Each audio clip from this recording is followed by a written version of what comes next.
The title of this module is My Study Plan, My Guide, and this was based on Homeroom Guidance, Quarter 1, Module Number 1.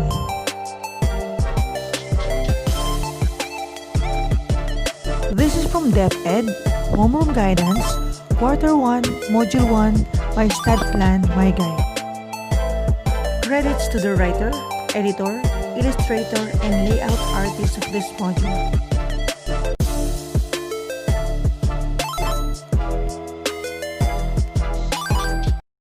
Learning objectives. At the end of the session, you are expected to describe proper time management and study habit plan, demonstrate effective study habits, value good study habits and attitudes at home and in school. Introduction. Welcome to junior high school. You have entered another phase of your life. You are now in one of the most exciting yet challenging years of being a student. Since this is your first time in high school, expect to meet new friends and new set of teachers. Learn new things too. Your teachers are here to support and guide you in your journey to have a deeper self-discovery. Do you have the same feeling?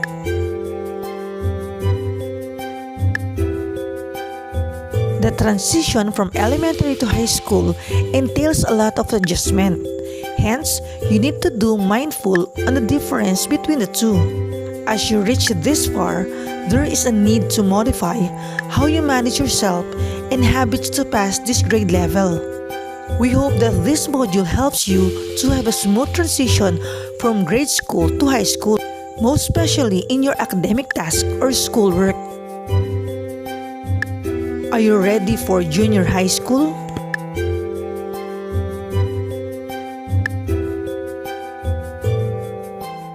With the technological advancement nowadays, our time management and study habits have also evolved.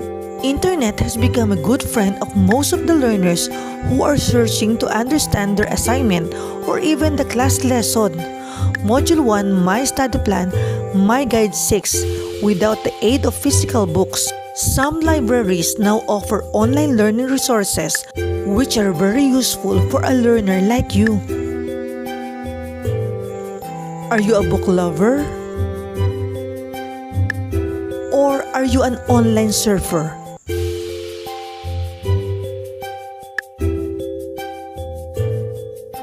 However, there are still schools that rely heavily on physical books or learning materials due to varied reasons and considerations. Resonating on the said premises, you need to adjust your own time management and study habits based on your setup, available resources, and the target academic goal. Just remember to use all the available resources for your academic goal. This module focuses on how you can make your own time management and study habits serve a vital role in making your grade 7 adjustment smooth while attaining your target academic goal. Don't forget to focus on your goals.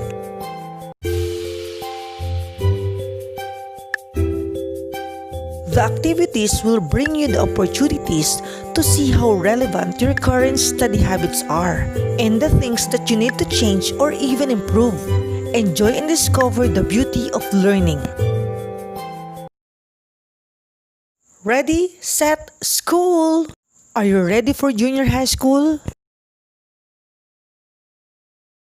Let's try this. My self-forecast. Since this is the beginning of the school year, it would be helpful to have an idea on how you want this school year to happen. On a clean sheet of paper, draw a symbol of your target achievements in grade 7. After the drawing, write your explanation about the symbol and your answers to the processing questions. Here are the processing questions. How do you feel while doing the activity? Are those targets attainable in this school year? Then why? What are the things that you need to change or do to accomplish it? Let's explore this. Now let's analyze the old and the current situation. Copy and answer the table below to see what you have done and what you intend to do to study your lessons and pass the grade level. Do this in a clean sheet of paper, including your answers to the processing questions after the table. Now here is the table. Let's try to analyze your situation during your grade 6 and now that you are in grade 7. First, what is your target average grade? Motivation to study? Number of hours studying outside of classes? Number of hours for leisure and relaxation? Number of hours to sleep at night? Who is the person helping you in studying? For the processing questions, what do you notice with your answers on both grade levels? Why do you have similar or different answers in a certain area for both levels? Do you think your study habits in grade 6 will work now that you are in grade 7? And why? Keep in mind, here are some terms you need to understand. Study, the activity or process of learning about something by reading, memorizing facts, attending school, and others. Next is habit, a usual way of behaving, something that a person does often in a regular or repeated way. Study habits is a well-planned and deliberate pattern of study, which has attained a form of consistency on the part of the students towards understanding academic subjects and passing examination. Tips to develop effective study habits. First, have a specific time to study.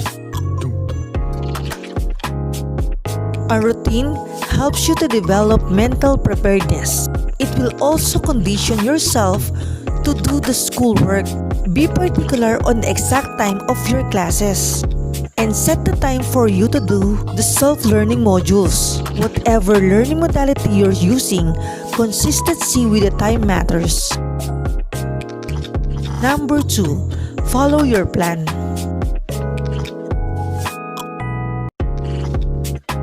Delaying a study session is only procrastinating and can lead to rush work later. Your self-discipline will be changed if you are studying from home.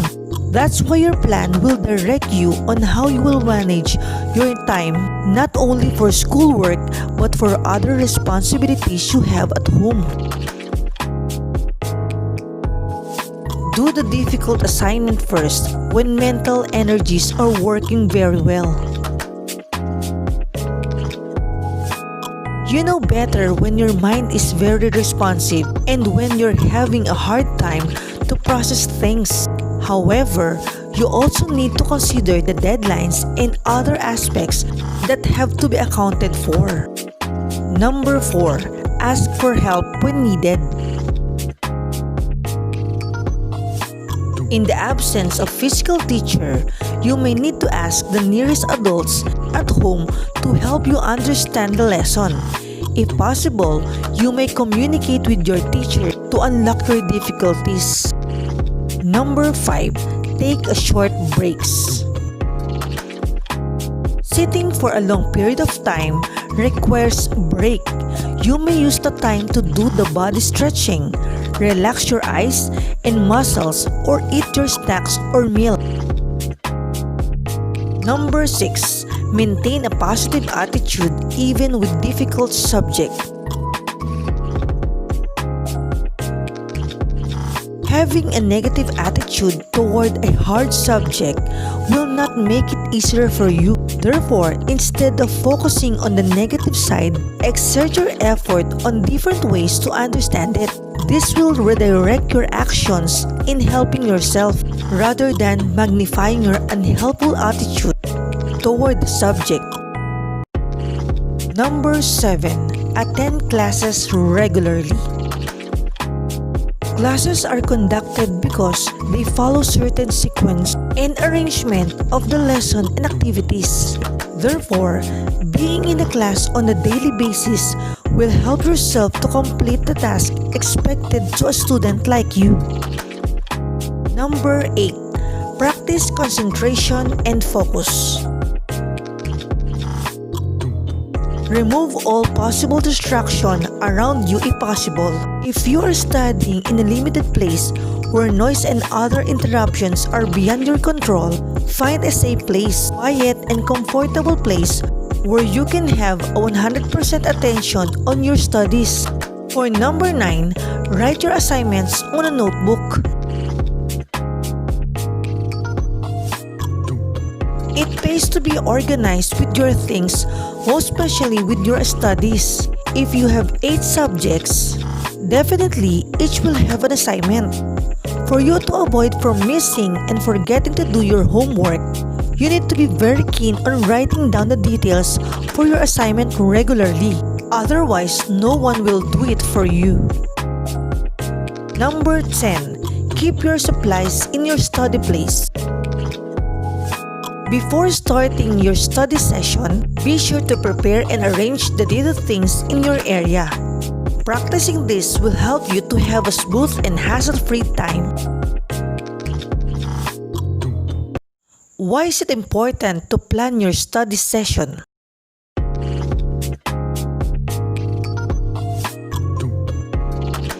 Just like regular activity, everything has to be organized, calculated, and placed. In this way, you can have clear view of your activities involving your studies and other tasks.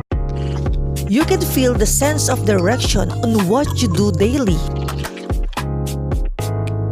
You prevent yourself from rushing, which causes too much stress.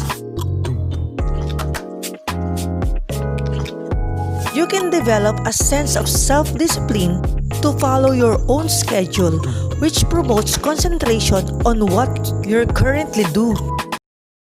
You can do it. Now it's your turn to write your study plan. Copy table number 1.2. On a clean sheet of paper, write the activities that you do in 1 week in the new normal setup. Be realistic. Write also your answers to the processing questions after the table. Here is the table. List your schedule from Monday to Sunday and from morning till afternoon. Don't forget to put your parent's signature. Processing questions. Number 1. What did you observe in your study schedule? Would it make you attain your target goal for this school year? For number 2, how much time do you spend for your studies? How about for rest? How about for leisure and relaxation? For number 3, upon seeing your study plan, what are the activities that you want to eliminate, change, and improve? What I have learned. Write at least 5 new ways or habits that you will commit to apply in your study habits starting today.